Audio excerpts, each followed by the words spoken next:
वादग्रस्त मंत्र्यांवरून आरोप प्रत्यारोप सुरूच आहेत। पाहूयात त्या संदर्भातल्या टॉप 9 बातम्या। काही ठिकाणी असंवेदनशील वक्तव्य झालेत। काही मंत्र्यांच्या चुका मान्य आहेत। तक्रार करणारे कोण, त्यांचं वागणंही लोक पाहतायत। वर्ध्यामधल्या बैठकीत फडणवीसांचं विधान। कोकाटेंबद्दलचा निर्णय तुम्हाला सांगण्याची गरज नाही। माणिकराव कोकाटेंच्या प्रश्नावर अजितदादांचा पत्रकारांना उलट सवाल। आज कोकाटे आणि अजितदादांमध्ये भेट होण्याची शक्यता। डान्सबार प्रकरणामध्ये आरोप झालेल्या योगेश कदमांची एकनाथ शिंदेंकडून पाठराखण। चिंता करू नको, मी तुझ्या पाठीशी। खेडमधल्या मेळाव्यात शिंदेंचं वक्तव्य।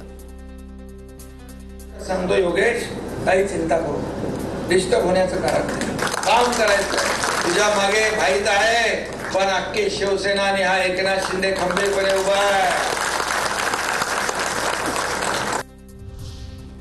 ठाकरेंच्या शिवसेनेच्या नेत्यांनी राज्यपालांची भेट घेतली। योगेश कदम, गिरीश महाजन, नितेश राणे आणि शिरसाटांच्या राजीनाम्याची मागणी। भेटीनंतर ठाकरे गटाच्या नेत्यांची माहिती।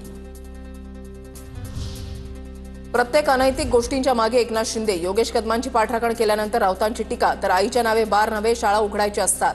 अंधारेंचा कदमांवर निशाणा। मंत्री योगेश कदम, महाजन यांच्या राजीनाम्याची मागणी केली। शिरसाट, कोकाटे, राणेंच्याही राजीनाम्याची मागणी केली। राज्यपालांच्या भेटीनंतर सुषमा अंधारेंची माहिती। तर संजय गायकवाडांनी केलेल्या मारहाणीबाबतही राज्यपालांना सांगितलं। अंधारेंचं वक्तव्य।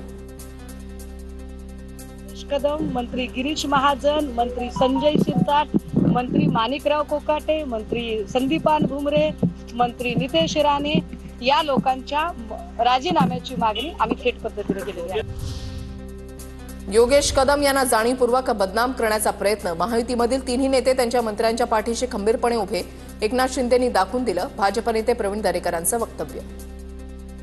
एखाद्या मंत्र्याच्या विषयी जाणीवपूर्वक त्याला बदनाम करण्याचा प्रयत्न होतो, त्यावेळेला पक्षप्रमुख म्हणून त्यांची जबाबदारी त्या ठिकाणी राहते आपल्या मंत्र्याच्या किंवा साथीदाराच्या पाठीशी राहणं। पालिका निवडणुका शक्यतो महायुतीमध्ये लढायच्या। काही ठिकाणी युतीमध्ये निवडणुका न झाल्यास मित्रपक्षांवर टीका करणं टाळा।